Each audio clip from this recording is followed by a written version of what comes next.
All right, so we are going to read chapter 16 today called Back to the Happy Land. So Harvey and Wendell have decided to return back to the house. So let's see what happens.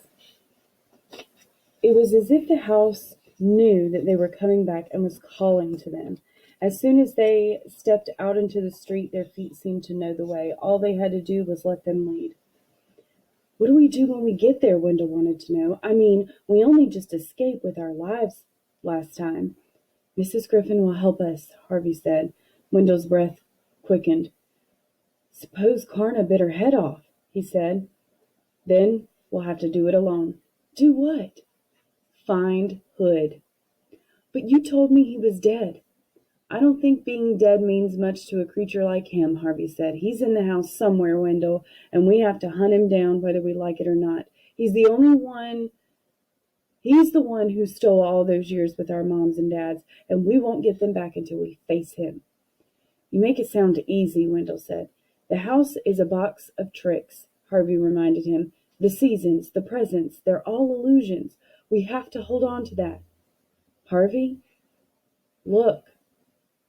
Wendell pointed ahead of them. Harvey knew the street at a glance.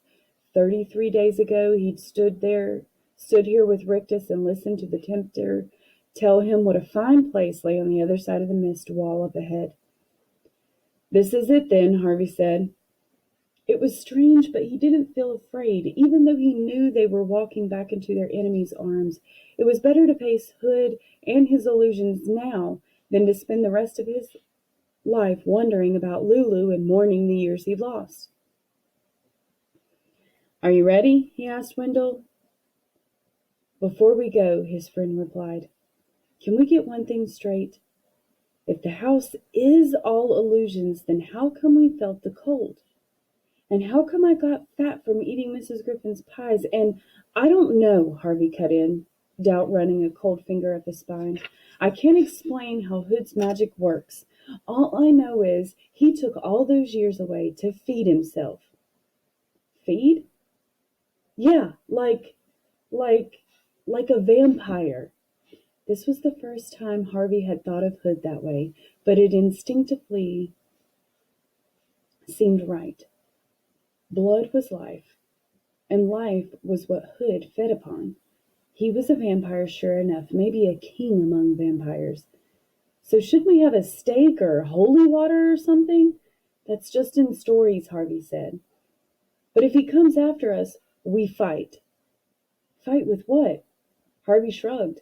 The truth was he didn't know, but he was sure that crosses and prayers weren't going to be any use in the battle that lay ahead. No more talk, he said to Wendell. If you don't want to come, then don't. I didn't say that. Good, said Harvey, and started toward the mist. Wendell followed on his heels, and just as Harvey stepped into the wall, he snatched hold of his friend's sleeve so that they entered as they had exited together. The mist closed around them like a waterlogged blanket, pressing so hard against their faces, Harvey half thought it intended to smother them, but it only wished to keep them from changing their minds. A moment later, a tremor moved through its folds and spat them out the other side. It was high summer in Hood's kingdom, the lazy season. The sun, which had been hidden by rain clouds on the other side of the mist, was beaming down on the house and all that prospered around it. The trees swayed in a balmy breeze. The doors and windows of the house, its porch and chimneys, all gleamed as if newly painted.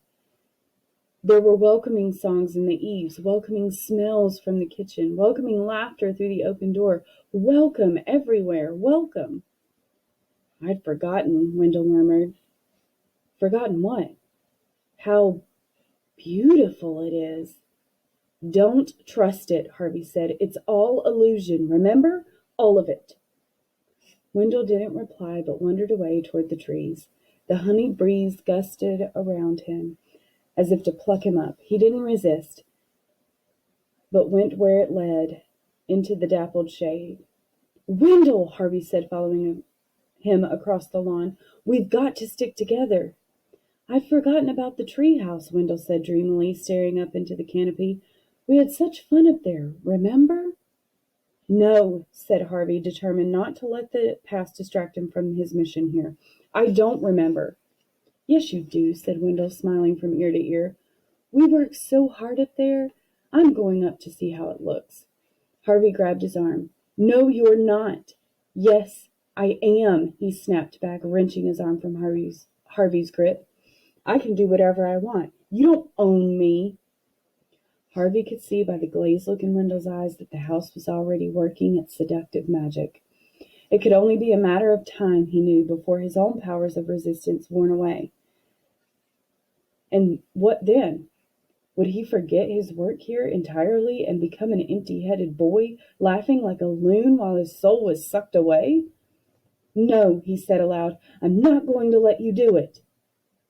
Do what? Said Wendell. We've got work to do, Harvey told him. Who cares? Wendell replied. I do, and so did you 5 minutes ago. Remember what it did to us, Wendell?